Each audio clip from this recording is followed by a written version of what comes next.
So today we're going to talk about Cavalieri's principle that basically states if we have two of the same type figures with the same base area and the same height, then they're going to be congruent no matter if, or the volume is going to be congruent no matter if it's an oblique figure, meaning it's slanted, or it's not.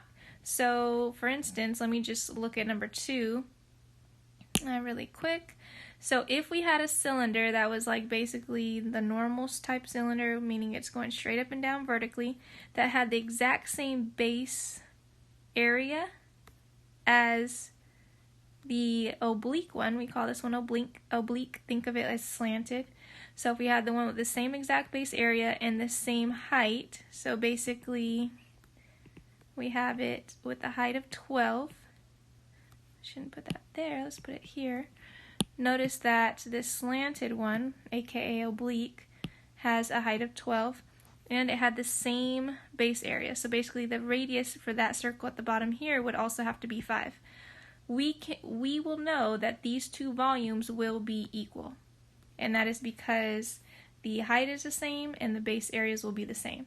So that's what Cavalieri's principle tells us, that the areas will be equal whether or not you have one that's oblique or if it's just vertical. Or I should just say not oblique, because it could also be this way. If we drew one this way that also had a height, if you just imagine on its side of 12, and let's say that radius right there is 5, no matter what, all three of these figures would have equal volume. So using the volume formula, you'll kind of see that it makes sense. So let's actually do number 2. So notice number 2 is a cylinder. So the volume formula for a cylinder, if you look at your formula sheet, is volume equals, remember it's pi r squared, which is the area of a circle, so the area of that base, times the height of the cylinder. So that's the volume for a cylinder. It is on your formula sheet. 300 pi, which is approximately 942 point, if we go 2 decimal places, 48. So that would be our answer for the volume, regardless if it's oblique or if it was just straight up. So I'm going to do a few other ones just so that we have various types. I'm going to skip to the let's do a cone. So let's do number 4. So to do the cone, notice the cone formula, the volume of a cone is 1/3 pi r squared h. So it's very much like the cylinder, it's just that it's 1/3 of that. So if we go ahead and plug in everything we know, or substitute everything we know we have 1/3 pi, the radius here, if you notice the whole distance across that base is 10.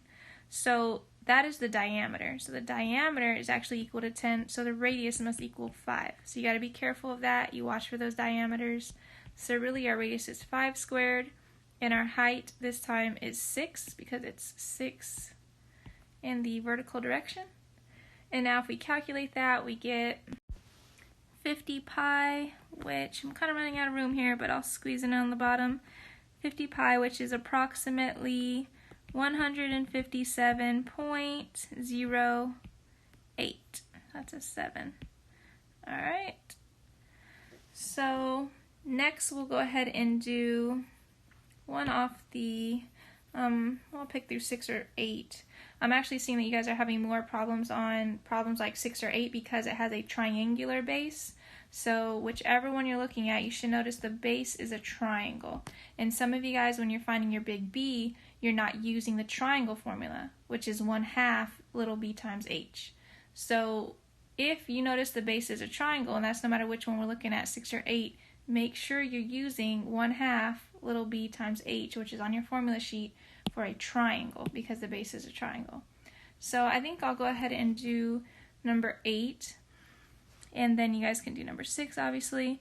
But if we look at this figure, and I think that's what some of us are having trouble with too, that figure is not a pyramid. Some of you guys are using the 1/3 volume formula, and that's for pyramids only. So that'd be like for number 6. That's a pyramid. This is not a pyramid. And remember, you could tell the difference because once you identify the base, that base is a triangle, there's two of them. There's one also directly opposite or across from that triangle. So there's two bases. So if there's two bases, it's a prism. And remember, the prism formula is volume equals big B times H. If you look at number 6, that has one triangular base. Ooh, that was a terrible line. But that triangular base, there's no other triangle that exact size in the exact same shape. So this is single base, and then it comes to a point on the other end. So this is a pyramid. So this is where you're going to use volume equals 1/3 big B times H. All right, so make sure you understand when to use the 1/3 big B times H and when to not use the 1/3. All right, so like I said, we're going to do number 8. And to do number 8, we're using the formula, that I wrote down here, volume equals big B times H.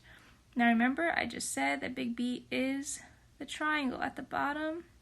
So remember, it doesn't always necessarily need to be the bottom, but the base is always across from an identical base. So that's how I know my big B is that triangle.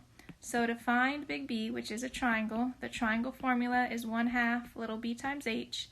And remember, the little b and the h for that triangle have to be the two that form the right angle if there's a right angle. So that's the 6 and that's the 2.